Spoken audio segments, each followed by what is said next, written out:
महादेवी वर्मा का जन्म सन 1907 में उत्तर प्रदेश के जनपद फर्रुखाबाद में एक सुशिक्षित मध्यवर्गीय परिवार में हुआ।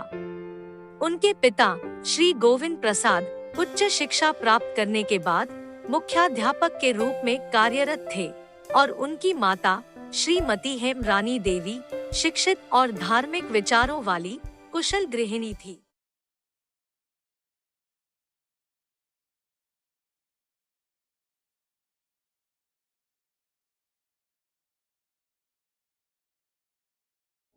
नमस्कार, मैं दीपक रावत की कक्षा 12वीं का छात्र।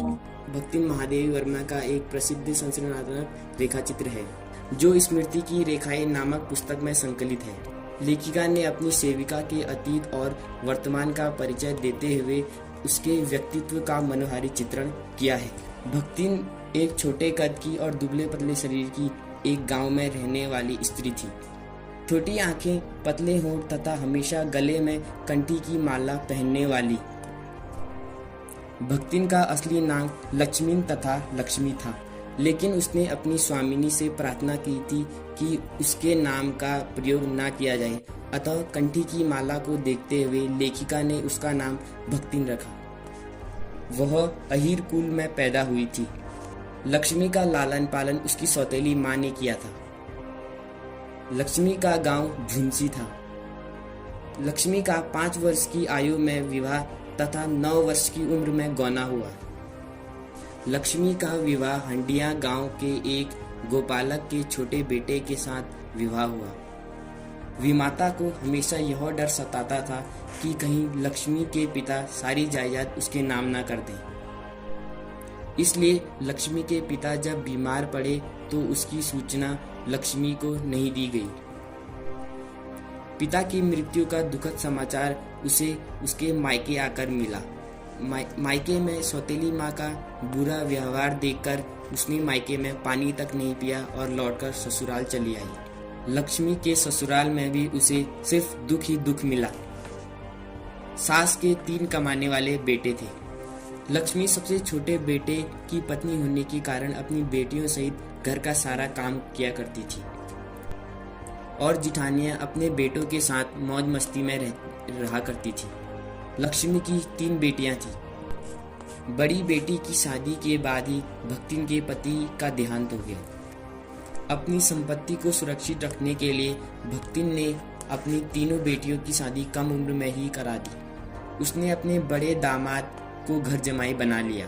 भक्तिन का दुर्भाग्य उसके बड़े दामाद का भी निधन हो गया। जेठ के लड़के का साला लक्ष्मी की बेटी से शादी करने की जिद में जबरदस्ती घर में घुस गया तो बड़ी लड़की ने उसे अच्छी तरह पीटा। युवक ने सभी से झूठ बोला कि लड़की ने मुझे बुलाया था। उसकी बातों में आकर पंचायत ने यह निर्णय लिया कि वह दोनों पति पत्नी की तरह साथ में रहेंगे। उन्हें दुखी होकर पंचायत का निर्णय मानना पड़ा। अब घर में गरीबी रहने लगी और झगड़े होने लगे और लगान समय पर न चुका पाने के कारण भक्तिन को दिन भर धूप में खड़ा रहकर दंड सहना पड़ा। उस अपमान और कलंक को भक्तिन सह न सकी और कमाने के उद्देश्य से शहर में आ गई। शहर में भक्तिन लेखिका के पास रहकर उसके घर का काम काज करने लगी। भक्तिन सुबह के समय नहा धोकर लेखिका की धोती पहनकर 2 मिनट जाप करती और सूर्य एवं पीपल को आद्य देते फिर खाना बनाती। भक्तिन द्वारा बनाया गया भोजन एक ग्रामीण आहारी परिवार के स्तर का होता था।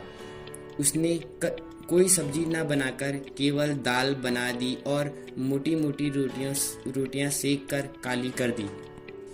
लेखिका ने जब इस भोजन के प्रति दृष्टि डाली तो भक्तिन ने लाल मिर्च और आमचूर की चटनी या गांव से लाए गए गुड़ का प्रस्ताव रख दिया। घी और गुड़ से अरुचि के कारण लेखिका ने इसी दाल में एक रोटी खाकर विश्वविद्यालय की राह पकड़ी। भक्तिन दूसरों को अपने मन के अनुकूल बनाने की इच्छा रखती थी, किंतु स्वयं बदलने को तैयार नहीं रहती थी।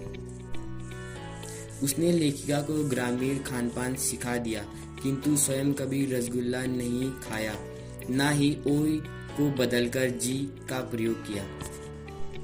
वह स्वयं पढ़ी लिखी नहीं थी और अब हस्ताक्षर करना भी सीखना नहीं चाहती थी, किंतु उसके पीछे भी उसका तर्क था कि उसकी मालकिन दिन भर पढ़ती रहती है, यदि वह भी पढ़ने लगे तो घर का काम कौन करेगा।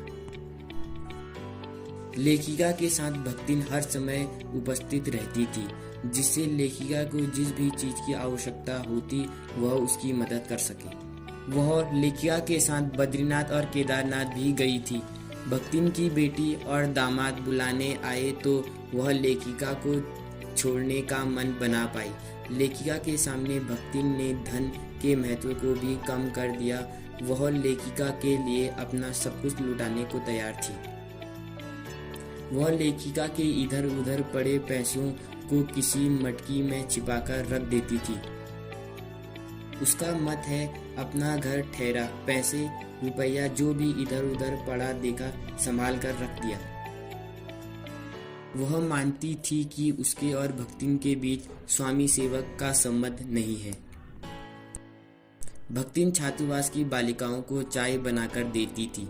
लेखिका चाहकर भी भक्तिन को अपने से दूर नहीं कर पाई। भक्तिन लोगों को लंबे बाल और अस्त व्यस्त वेशभूषा देखकर टीका टिप्पणी भी करती थी। इस प्रकार भक्तिन और लेखिका के बीच अत्यंत गहरे संबंध स्थापित हो चुके थे। पहला परिच्छेद। पिता की मृत्यु हो गई, कम उम्र में गौना, 5 वर्ष की उम्र में शादी। दूसरा परिच्छेद। 3 बेटियां हुई, परिवार वालों का बर्ताव बदल गया, पति की मृत्यु हो गई। तीसरा परिच्छेद। दामाद को घर जमाए रखा, थोड़े समय बाद दामाद की भी मृत्यु हो गई। भक्तिन की बेटियों की जबरदस्ती शादी कराई। लगान न देने के कारण भक्तिन को कड़ी धूप में खड़ा रखा गया। भक्तिन की विशेषताएं। भक्तिन अपना नाम छुपाती थी क्योंकि उसके काम और उसके नाम का कोई मेल नहीं था। भक्तिन अपनी मालिका के प्रति संवेदनशील थी। भक्तिन लेखिका के साथ उसकी परछाई की तरह रहती थी क्योंकि भक्तिन लेखिका के हर काम से वाकिफ थी। भक्तिन के अवगुण। भक्तिन रसोई के सख्त नियम रखती थी। वह दूसरों को तो बदलना चाहती थी पर वह स्वयं बदलती नहीं थी। और भक्तिन लेखिका के कुछ पैसे छुपाती थी। 11 सितंबर सन 1987 को प्रकृति के आंचल में जा सोई। देश की ऐसी अत्यंत विलक्षण प्रतिभा को कोटि कोटि नमन।